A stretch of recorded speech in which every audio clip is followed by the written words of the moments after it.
इंतज़ामिया ने intelligence reports की बुनियाद पर आप लोगों को जो है वो जलसा करने की इजाज़त नहीं दी है। ज़ाहिर है बड़े सेंसिटिव डेज़ हैं। आपको पता है कि मुहर्रम के दिनों में स्पेशली 10 मुहर्रम तक ये ख़तरात रहते हैं, दहशतगर्दी के ख़तरात, जिसकी वजह से इंतज़ामिया ने इजाज़त नहीं दी। लेकिन आप लोग इसे समझ रहे हैं कि रियासती जबर है ये। क्योंकि थोड़ा सा ना बैकग्राउंड देख लेते हैं। ये दरखास्त आज की नहीं है, ये दरखास्त आज से कोई 1.5 माह पहले वहां पे हमने इस्लामाबाद हाई कोर्ट में जमा कराई थी कि डीसी इस्लामाबाद हमें जलसे की इजाजत नहीं दे रहा। तब उन्होंने हमें इजाजत रवात के करीब, जो कि पिंडी के और दूसरी साइड के ऊपर है, उधर किसी ग्राउंड में जलसे की इजाजत दे दी। हमने दोबारा जाके इस्लामाबाद हाई कोर्ट में दरखास्त दी कि हमें F9 पार्क दिया जाए या परेड ग्राउंड दे दें, जो कि इस्लामाबाद की विसिनिटी के अंदर है। इस्लामाबाद में जलसा होना तो आप F9 या परेड ग्राउंड ही करेंगे। उस वक्त इंतजामिया ने उस पर भी इनकार कर दिया। तो फिर जज साहब ने कहा कि इंतजामिया और PTI दोनों इसी जगह अदालत में बैठ जाएं और आप डिसाइड कर लें। हमारी चॉइस नहीं थी। डीसी इस्लामाबाद हमने कहा कि आपको हम तरनौल दे सकते हैं। हमने कहा जी फेयर इनफ, अगर आप F9 देते हैं, परेड नहीं देते, चले तरनौल ही दिया। तक की जगह बहुत छोटी थी, बड़ी कंजेस्टेड जगह थी। और पाकिस्तान तहरीक इंसाफ का इतने अरसे बाद अगर पहला जलसा हो जिसमें पूरे पाकिस्तान के लोग, उसमें तो हार्डली 10,000 लोग भी नहीं आते। हमारा तो अंदाजा था कि 1 लाख लोग कहीं आ ही ना जाए, बट एनीहाउ हमने एक्सेप्ट कर लिया। क्या उस वक्त डीसी इस्लामाबाद को पता नहीं था कि वहां पे इमाम बारगाह है? क्या उसको पता नहीं था कि वहां पे ये सिक्योरिटी इशू है? या उसको ये नहीं पता था कि 6 जुलाई की शाम को मुहर्रम का चांद नजर आएगा? They knew it. Knowingly उन्होंने हमें इसकी इजाजत दी। लेकिन हुआ ये कि जब परसों रात को उनको पता लगा कि पब्लिक प्रेशर इतना ज्यादा है कि पूरे पाकिस्तान से अवाम, देखिए 8 फरवरी को जो हुआ था वो फरवर कल हमें नजर आया। यानी कि हमने किसी को नहीं कहा कि आप बसें वैगनर ले आए। लोग अपनी मर्जी से राजनपुर, डेरा गाजी खान, रहीमयार खान से खुद अपनी सवारी पे फैमिलीज के साथ चलना शुरू हो गए कि हमने जलसे पे जाना है। ये 2 दिन पहले आप क्यों समझते हैं कि उन्हें अदराक हुआ कि लोग पूरे पाकिस्तान से आएंगे? अगर 8 फरवरी के हालात तो आज भी उनके सामने है। 8 फरवरी का जो आवाम का फैसला था वो तो सब जानते हैं। अंडर एस्टिमेट कर गए। दे थॉट के खौफ की फजा इतनी ज्यादा है पंजाब में, क्योंकि तरनौल का जलसा इस्लामाबाद में था। दे थॉट के पंजाब से आना है। केपी तो उनका प्लान था ना कि पेशावर साइड से मोटर भी बंद कर देंगे।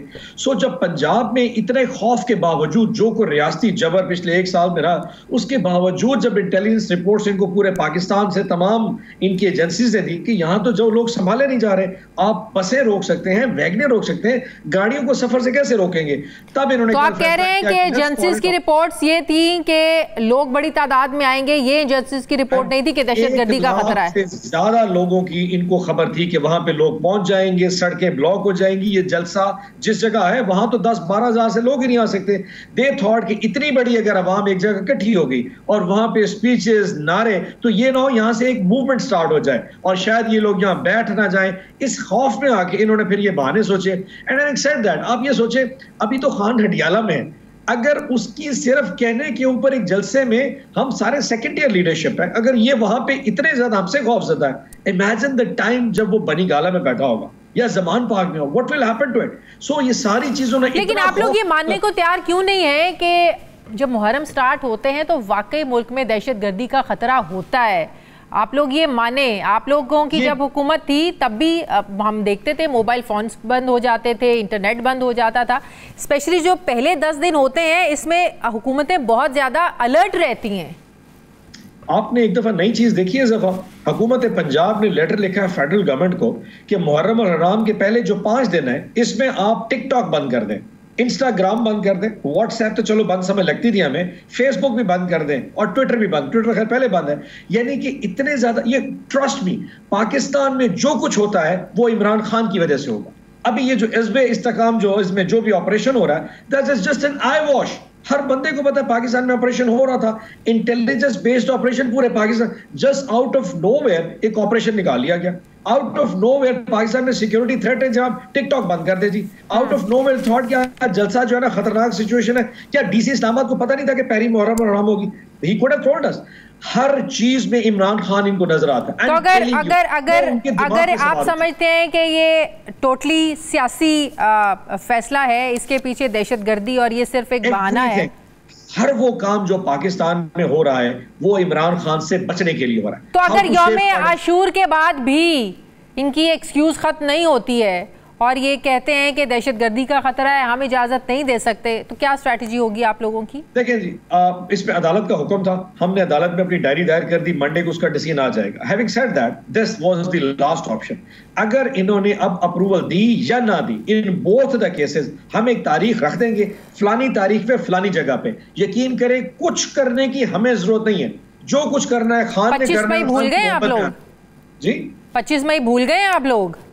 25 मई बहुत सारी चीज भूल चुके हैं, यकीन करें। 25 के बाद अब हम नम हो चुके हैं, अब वो खौफ भी नहीं रहा, हमें दहशतगर्द तो बना दिया। वेरी फ्रैंकली मैं कभी कभी बैठ के सोचता हूं जो कुछ खान साहब के साथ हो रहा है, अगर ये मेरे साथ हो तो मैं कब कब टूट चुका था। हम सारे अपनी ताकत उससे ड्रॉ करते हैं। अब जो बुशरा आपा के साथ हो रहा है, मैं सोचता हूं कभी कि अगर इसकी जगह मेरी बीवी होती या मेरी बहन या वालदा होती तो मैं कब का टूट चुका होता। उस शख्स को वो भी नहीं तोड़ सकी। मैं हैरान हूं कि हम मतलब वो शख्स मतलब बुशरा आपा उनकी स्ट्रेंथ बन चुका है। इतने जैसे केस के बावजूद वो अपने कितने स्ट्रॉन्ग नर्व के साथ बैठा है, उसकी इस हिम्मत की वजह से हम हिम्मत पकड़ गए। अब ना 9 मई से खौफ आता है, ना किसी नाम से खौफ आता है, ना नामो ना मालूम कॉल से खौफ आता है, ना गिरफ्तारी से खौफ आता है। अब वो डर खत्म हो चुका है। And I just give it to the credit. वो खान कहता था ना, मैं तुम्हें हकीकी तौर पे आजाद कर दूंगा, वो मुझे उसने आजाद नहीं किया, पूरी कौम को। अगर जल्सों की इजाजत नहीं मिलती है तो क्या फिर भूख हड़ताल का फैसला होगा? भूख हड़ताल का इंदिया तो आप लोगों ने दिया है, खान साहब ने दिया है, क़यादत से मशवरा करना है, क्या ये लास्ट ऑप्शन होगा? भूख हड़ताल है, जेल भरो तारीख है, सड़कों पे आके एहतजाज करना है, लामुतनाही सिलसिला है कि एक दफा सड़कों पे आ गए और जब तक खान की रिहाई के हवाले से इशू नहीं बनता। Any there so many options we have. Pappi साहब, पार्टी में इख्तलाफात के हवाले से आप जिस तरीके से खान साहब ने 2 ग्रुप्स को बुलाया और फिर बाद में यकजा होकर उन 2 ग्रुप्स ने मीडिया टॉक की और कहा कि हमारे कोई इख्तलाफात नहीं हैं, लेकिन हम सबको याद है कि पार्टी में इख्तलाफात को लेकर शानदाना गुलजार भी बात कर चुकी हैं, शेर अफजल मरवत भी बात कर चुके हैं और शहरियार अफरीदी, सब लोग बात कर चुके हैं। तो अब पार्टी में इख्तलाफात अगर इतने ज़्यादा बढ़ चुके हैं तो आपको लगता है कि पार्टी एक स्मूथ तरीके से ये जो मुहिम आप लोग चलाना चाहते हैं, चाहे वो भूख हड़ताल हो चाहे वो जलसे हों, क्या ये कामयाब स्ट्रेटजी होगी आप लोगों की? मैं एक बात करूं, जो चीज हमें यूनाइट करती है या जो हमारा मोटिवेटिंग फैक्टर है वो अवाम की पजीराई है और वो क्रिटिक भी है। जैसे आज जलसा कैंसिल हो तो अवाम के बहुत बड़ा शदीद किस्म का क्रिटिसिज्म आया, तो ये ऐसा इशू नहीं है। अगर कहीं पे किसी की ख्वाहिशात के नीचे कोई ना कोई प्रॉब्लम आ जाता है, किसी हमारे कुलीग ने कोई ऐसी स्टेटमेंट दे देता है, एंटायरली लोग उसके ऊपर इतना क्रिटिक करते हैं कि वो खुद ही खौफ में मुबतला है। तो हैविंग सेड दैट, अगर कोई करेक्शन हमें मार्केट से मिल रही है तो दैट एक्चुअली यूनाइट्स अस। लोगों का अपना डिफरेंस ऑफ ओपिनियन होता है, बट हैविंग सेड दैट, क्या डिफरेंस ऑपिनियन इलेक्शन के टाइम नहीं था? क्या 8 फरवरी का इलेक्शन हमने इसी डिफरेंस ओपिनियन में कई लोगों को टिकटें मिली, कई को नहीं मिली, but we were united and we performed very well. हमने उस वक्त किया। सो इस वक्त अगर कहीं से कोई डिसेंटिंग वॉइसेस थोड़ी बातें विद इन द पार्टी आती हैं, आई थिंक दैट्स जमहूरियत। हम कोई सारे कोई बहन भाई तो है नहीं। लेकिन जमहूरियत में बिल्कुल इख्तलाफ होता है, फिर जमहूरियत में इख्तलाफ होता है, बिल्कुल आप करें, लेकिन फिर ये कहना है कि खान साहब बाहर आ जाएंगे। शानदाना गुलजार साहब ने कहा था, उन्होंने अपनी पार्टी की लीडरशिप को चार्जशीट क्यों किया था? उन्होंने कहा कि हम तो खान साहब को अगर हम जेल से नहीं निकाल सकते, 4 महीने हो गए हैं, असम्बली को हम सिर्फ असम्बली में जाते हैं, डेस्क मारते हैं, कमेटी खेलते हैं, असम्बली हम लोग खेलते हैं, इससे अच्छे हम घरों में जाकर बैठ जाएं। खान साहब बाहर आएंगे, मैं तो कहूँगी कि मैं तो जा रही हूँ, मैं हमसे नहीं ये हो रहा। तो बात यह है कि पार्टी में इख्तलाफ होता है, फिर अगर इतना इख्तलाफ जमहूरियत का हुस्न है तो पार्टी छोड़ने की बात तो नहीं करनी चाहिए।